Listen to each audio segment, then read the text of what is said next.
ये है अश्वत्थामा,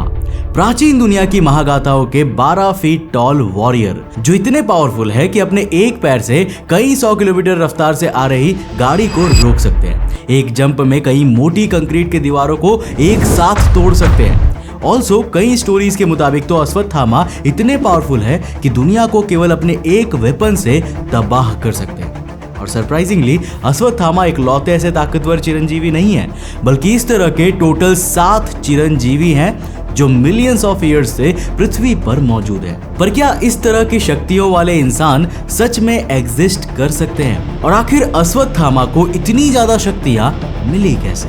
तो हेलो गाइस, मैं हूं कौशिक और चलिए शुरू करते हैं एक और नए एपिसोड। देखो, क्रिटेशियस पीरियड के दौरान यानी आज से 145 से 66 मिलियन साल पहले अर्थ पर डायनासोर्स का राज हुआ करता था, जिनके फॉसिल रिकॉर्ड आज भी हमें मिलते हैं, जिनकी हाइट 120 फीट यानी आज की ऑलमोस्ट 12 मंजिला इमारत जितने ऊंचे होते थे, जिनमें से कुछ शांत थे तो कुछ खूंखार थे। पर समय के साथ साथ इनका भी विनाश हुआ और आज उनके जो बचे कुचे एंसेस्टर हमारे बीच मौजूद है ना, for example chickens and birds, उनकी हाइट एंड स्ट्रेंथ उनके पूर्वज डायनासोर्स के मुकाबले बिल्कुल ना के बराबर बची है। इन शॉर्ट, जो डायनासोर्स एक समय पर इजीली इंसानों की पूरी आर्मी को खत्म कर सकते थे ना, आज उनके एंसेस्टर चिकन हम इंसानों के फार्म्स में हमारी भूख मिटाने के लिए पल रहे हैं। और सिर्फ यही नहीं, बल्कि साल 1911 में लवलॉक नेवाडा में मिली इस जायंट केव को देखिए, जिसमें वैज्ञानिकों को कई जायंट स्केलेटन्स मिले हैं जो 7 से 9 फीट लंबे इंसानों के बताए गए हैं। इस तरह के giant skeletons time to time दुनिया के अलग अलग हिस्सों में मिले हैं, जिनकी एज 3000 साल और उससे भी पीछे तक जाती है। ऑल्सो हम ये भी जानते हैं कि आज की मॉडर्न टेक्नोलॉजी को प्रयोग करने वाले इंसानों से पहले भी अर्थ पर कई सक्सेसफुल सिविलाइजेशंस रह चुकी है, जो इंजीनियरिंग एंड टेक्नोलॉजी में इतने एडवांस थे कि उनकी इंजीनियरिंग का लोहा आज भी माना जाता है, जैसे कि सिंधु घाटी की सभ्यता या फिर इजिप्शियन सिविलाइजेशन। लेकिन इनके बावजूद इन सिविलाइजेशन का विनाश हुआ और उनकी सब नॉलेज भी कहीं खो गई। अब दोस्तों, मेरा इन सब स्टोरी के जरिए बेसिकली यही कहना है कि कई बार हम जिन पावरफुल एनिमल्स एंड ह्यूमंस की स्टोरी सुनते हैं ना, कई बार उनमें काफी हद तक सच्चाई भी हो सकती है। और साइंटिफिकली भी हम ये जानते हैं कि आज से लाखों करोड़ों साल पहले जब अर्थ पर ऑक्सीजन लेवल्स काफी ज्यादा थे, तब पृथ्वी पर मौजूद छोटे छोटे जीवों से लेकर आम पेड़ पौधे भी काफी जायंट और बड़े हुआ करते थे। तो क्या ऐसा नहीं हो सकता कि हमारे ग्रंथ महाभारत और रामायण में मौजूद powerful characters, events and technology की जो स्टोरी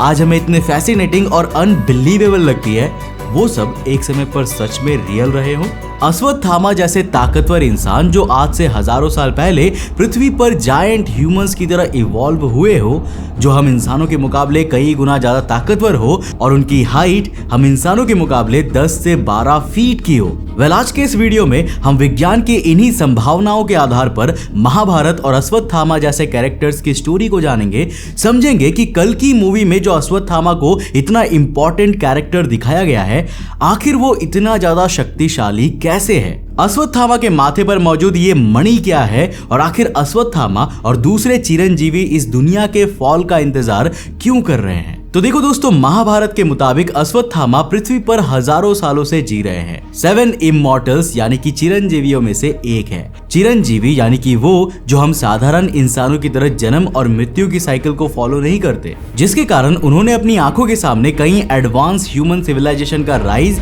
एंड फॉल देखा है। लेकिन अश्वत्थामा की ये इमॉर्टैलिटी कोई वरदान नहीं है, बल्कि भगवान द्वारा दिया गया एक श्राप है। तो दोस्तों, अश्वत्थामा दिव्य शक्तियों वाले द्रोणाचार्य के पुत्र थे। द्रोणाचार्य आज से हजारों साल पहले प्राचीन भारतवर्ष के राज्य हस्तिनापुर, जो आज के उत्तर प्रदेश में मौजूद है, वहां के राजकुमार कौरवों और पांडवों के मुख्य गुरु थे और उन्हें युद्ध कला और अस्त्र यानी कि वर्ल्ड के डिस्ट्रक्टिव वेपन्स की शिक्षा देते थे। और यहीं पर अश्वत्थामा ने इन राजकुमारों के साथ कई दिव्य शक्तियों और अस्त्रों का ज्ञान लिया। ऐसे अस्त्र जो पंच तत्वों यानी कि आकाश, वायु, अग्नि, जल और पृथ्वी को कंट्रोल कर सकते थे, जिनसे अश्वत्थामा को इतनी ज्यादा पावर मिलती थी कि उनके सामने किसी का भी टिक पाना लगभग नामुमकिन था। पर इनके अलावा भी अश्वत्थामा के पास कुछ ऐसा था जो इन्हें कौरवों और पांडवों से भी ज्यादा शक्तिशाली और देवताओं तक को टक्कर देने वाला बना देता था, और वो था ये मणि। कल्कि मूवी में भी इसे काफी स्मार्टली शो किया गया है। पर महाभारत के मुताबिक अश्वत्थामा के जन्म से पहले द्रोणाचार्य काफी गरीब थे और वो नहीं चाहते थे कि उनके बच्चे को भी इस दुनिया में आने के बाद ये गरीबी देखनी पड़े और वो खाने पीने की समस्या से परेशान हो। इसीलिए अश्वत्थामा के जन्म से पहले द्रोणाचार्य ने सालों तक भगवान शिव की तपस्या की और उनसे एक ऐसे पुत्र की कामना की जिसमें भगवान शिव की तरह डिटर्मिनेशन हो और जिसे कोई भी हरा ना सके। भगवान शिव के वरदान से जब अश्वत्थामा का जन्म हुआ तब उनके माथे पर एक दिव्य मणि थी, एक ऐसी मणि जो उन्हें सभी लिविंग बीइंग से ज्यादा पावरफुल बनाती थी, उन्हें भूख प्यास थकान और उम्र बढ़ने से बचाती थी और ऊपर से द्रोणाचार्य द्वारा दी गई उन्हें दिव्य शक्ति और अस्त्र की शिक्षा, इन सब के कॉम्बिनेशन से अश्वत्थामा एक ऐसी महाशक्ति बन गए थे जिन्हें हरा पाना ऑलमोस्ट इम्पॉसिबल था। और बचपन में ही अश्वत्थामा के साथ ट्रेनिंग लेने के दौरान कौरवों के सबसे बड़े भाई दुर्योधन ने ये बात जान ली थी, इसीलिए उसने जल्द ही अश्वत्थामा के साथ दोस्ती बढ़ाई और उसे एक भाई की तरह रखा, क्योंकि जब कौरवों और पांडवों के बीच जंग की शुरुआत हुई तब दुनिया के सबसे बड़े महारथियों में से एक अश्वत्थामा दुर्योधन की तरफ थे, जिसका फायदा दुर्योधन को महाभारत में मिला भी, क्योंकि इंडियन सब कॉन्टिनेंट की सबसे बड़ी जंग कही जाने वाली महाभारत, जिसमें दोनों ही तरफ दुनिया के सबसे बड़े योद्धा, पांडवों के पास अर्जुन जो दुनिया का सबसे ताकतवर धनुर्धर था, वहीं दुर्योधन के पास भी अब कर्ण के बाद केवल अश्वत्थामा ही था जो अर्जुन को रोक सकता था और मौका मिलने पर पूरी पांडव की सेना को भी तबाह कर सकता था। और दोस्तों अश्वत्थामा ने एक समय पर ऐसा किया भी। तो देखो, महाभारत में जब द्रोणाचार्य कौरवों की सेना का नेतृत्व कर रहे थे तब श्री कृष्ण जानते थे कि द्रोणाचार्य के होते हुए कौरवों की सेना को नुकसान पहुंचा पाना काफी मुश्किल है और द्रोणाचार्य के ना चाहते हुए उन्हें मार पाना नामुमकिन है। इसलिए श्री कृष्ण के कहने पर युधिष्ठिर ने द्रोणाचार्य से अश्वत्थामा की मौत का झूठ बोला और द्रोणाचार्य ने अपने बेटे की मौत की खबर सुनते ही अपने अस्त्र त्याग दिए। इसके बाद पांडवों द्वारा उनकी हत्या कर दी गई। अश्वत्थामा इस खबर से इतना ज्यादा क्रोधित हुए कि उन्होंने उसके बाद नारायण अस्त्र और अग्नि अस्त्र तक को प्रयोग कर लिया था, जिसने पांडवों का काफी नुकसान किया। पर श्री कृष्ण के कारण अर्जुन या पांडव अश्वत्थामा के घातक हथियारों से बच गए और यहीं पर अश्वत्थामा समझ गए थे कि श्री कृष्ण के होते हुए इस जंग में कौरवों की जीत हो पाना नामुमकिन है। इसलिए अश्वत्थामा ने सूझबूझ दिखाते हुए दुर्योधन से कौरवों के साथ शांति समझौता करने की भी बात कही, पर दुर्योधन ने अपने नेचर के अकॉर्डिंग अश्वत्थामा की बात नहीं मानी और युद्ध को जारी रखा, जिसका उसे परिणाम भी मिला और कुछ ही समय बाद दुर्योधन की पूरी सेना तबाह हो चुकी थी और केवल महाभारत में दुर्योधन के अलावा 3 योद्धा बचे थे, कृपा, कृतवर्मा और अश्वत्थामा।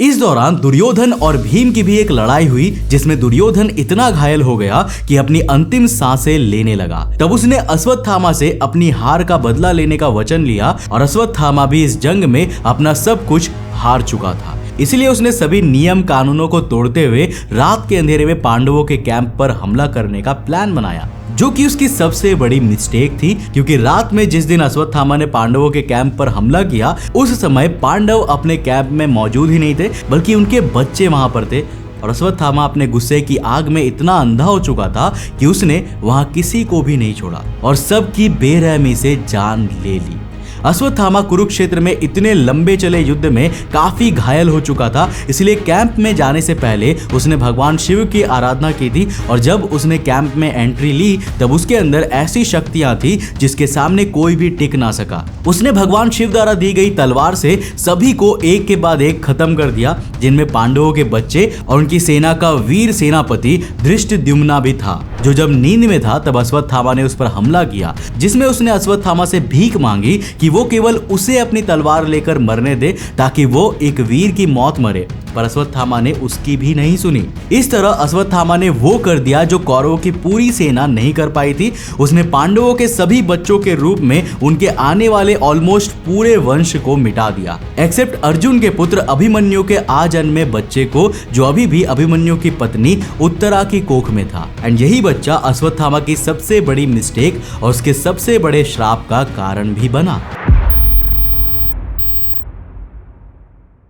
अश्वत्थामा द्वारा किए गए इस पाप के बाद जब श्री कृष्ण और पांडव को इसका पता चला तो युधिष्ठिर, अर्जुन और दूसरे पांडव गुस्से में अश्वत्थामा को मारने के लिए खोजने लगे, जो गंगा किनारे मौजूद महर्षि साग व्यास के आश्रम में मौजूद थे। अश्वत्थामा ने पांडवों को जब आश्रम की ओर आते हुए देखा तो उसने घबराते हुए उन पर तुरंत सबसे ताकतवर अस्त्र यानी कि ब्रह्मास्त्र चला दिया। अर्जुन ने भी अश्वत्थामा के ब्रह्मास्त्र को रोकने के लिए अपनी ओर से ब्रह्मास्त्र चला दिया। श्री कृष्ण ने जब ये देखा तो वो जानते थे कि ब्रह्मास्त्र कितना शक्तिशाली है और इस तरह दो ब्रह्मास्त्र का टकराव इस पृथ्वी के लिए कितना खतरनाक साबित होगा। इसलिए उन्होंने दोनों योद्धाओं को समझाते हुए उनसे अपने ब्रह्मास्त्र वापस लेने को कहा। अर्जुन ने श्री कृष्ण की बात मानते हुए अपना ब्रह्मास्त्र वापस ले लिया, लेकिन अश्वत्थामा के पास ब्रह्मास्त्र वापस लेने का ज्ञान नहीं था। इसीलिए अश्वत्थामा ने अपने इस ब्रह्मास्त्र को अभिमन्यु की पत्नी उत्तरा की ओर मोड़ दिया। श्री कृष्ण ने ब्रह्मास्त्र के वार से उत्तरा को तो बचा लिया,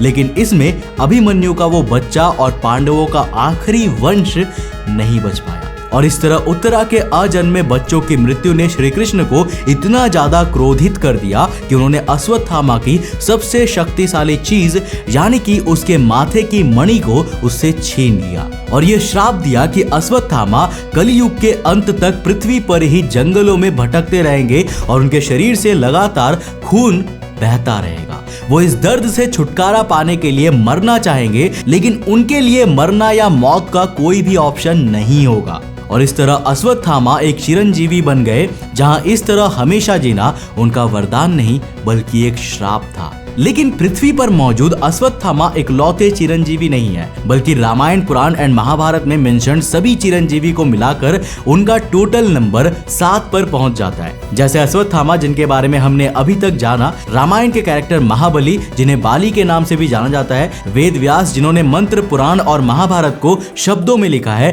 रामायण के मुख्य किरदारों में से एक महाबली हनुमान, लंका के राजा और राक्षसों में सर्वश्रेष्ठ रावण के भाई विभीषण, महाभारत के सबसे बड़े महारथियों में से एक कृपाचार्य जो कौरवों की सेना से बचे आखिरी 3 योद्धा में से एक थे, और 7वें और आखिरी परशुराम जिन्हें लिटरली भगवान विष्णु का छठा अवतार कंसीडर किया जाता है। पर अब आपके मन में एक क्वेश्चन होगा कि आखिर ये हिंदू देवी देवताओं जैसे शक्तियां रखने वाले महाबली आज भी पृथ्वी पर क्यों मौजूद है? वेल, इसका जवाब हमें मिलता है कल्कि पुराण से, और इसी कॉन्सेप्ट पर कल्कि 2898 AD मूवी भी बेस्ड है।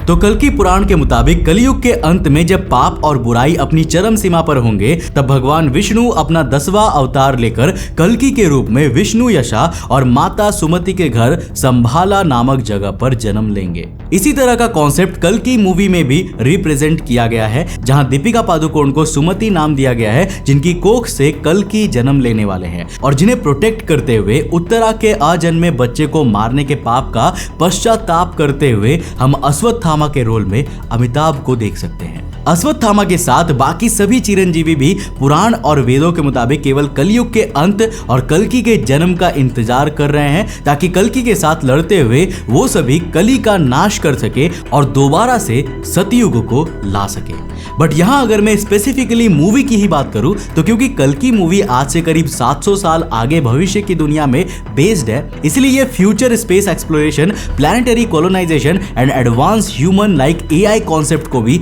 एक्सप्लोर करती है, क्योंकि ये एक डायस्टोपियन वर्ल्ड में मौजूद है जहां ह्यूमंस ऑलरेडी पृथ्वी के सारे रिसोर्सेज को खत्म कर चुके हैं, लेकिन उससे पहले वो साइंस में इतनी तरक्की भी कर चुके हैं कि पृथ्वी के बाहर दूसरे प्लैनेट्स को कॉलोनाइज कर सके। जैसा अभी मूवी के सीन्स को देखकर समझ आ रहा है कि जो कली यानी कि इस मूवी के विलन होंगे ना, जिनसे कल्कि भगवान युद्ध करेंगे, वो भी एक एस्ट्रोनॉट टाइप के ही बंदे हैं, जिन्हें शायद साइंस की एडवांसमेंट या स्पेस एक्सप्लोरेशन के दौरान कोई ऐसी टेक्नोलॉजी और पावर मिली है जिससे वो काइंड ऑफ इमॉर्टल हो गए और सदियों से वो जी रहे हैं, जिसके कारण अब भगवान का कॉन्सेप्ट तो खत्म हो चुका है और लोग उन्हें ही पूज रहे हैं। जो अब एक आम इंसान, एक आम एस्ट्रोनॉट से इतना पावरफुल बन चुका है कि उनसे लड़ने के लिए चिरंजीवी और खुद कल्कि पृथ्वी पर आ रहे हैं। वैसे मूवी में कली और कल्कि के कॉन्सेप्ट को कैसे दिखाया जाएगा, चिरंजीवी की पावर्स को कितना एक्सप्लोर किया जाएगा, ये सब तो आपको मूवी में ही देखने को मिलेगी। पर आई होप कि आपको आज के हमारे इस वीडियो से चिरंजीवी और खास करके अश्वत्थामा के बारे में